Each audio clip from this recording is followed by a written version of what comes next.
insanlık tarihinin 3000 yılına baktığımız zaman, yazılı tarihinin 3000 yıllık yazılı tarihine baktığımız zaman savaşsız geçen sadece 300 yıl olduğunu görüyoruz. Yani %10'luk bölümü savaş yapılmadan, %90'lık bölümü ise hep savaşlarla geçmiş. İnsanoğlunu anlamak mümkün değildir. Tabii ekonomik olarak ne kadar bağımsız bir ülkeyiz diye soruyorsunuz.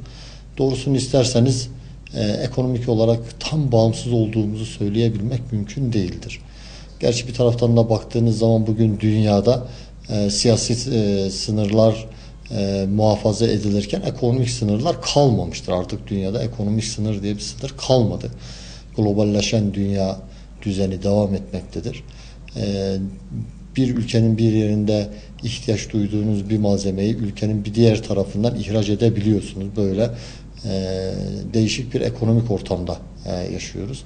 Ama eğer teknolojiniz yoksa gerçekten de bağımsızlıkta söz konusu olamaz. Ülkemizin de bu yönde çabalarının olduğunu da biliyoruz.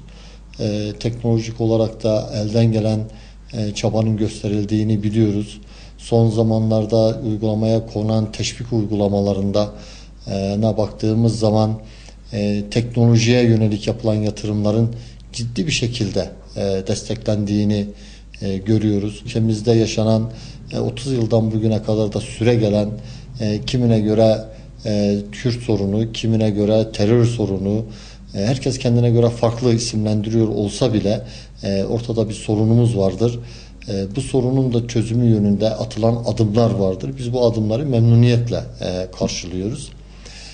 Atılan bu adımları da mutlaka ve mutlaka herkesin elinden gelen katkıyı koymasını da yürekten diliyoruz. Kimse bu konuda köstek olmamalıdır, destek olmalıdır. Birlik beraberliğimiz muhafaza edilerek bu sorun mutlaka çözülmelidir. Bu sorunun çözümüyle birlikte biraz evvel sorduğunuz bağımsızlık, ekonomik bağımsızlığı da yakalamak çok daha kolay olacak. Kalkınmak çok daha kolay olacak. İleri ülkeler seviyesine gelmemiz çok daha kolay olacaktır.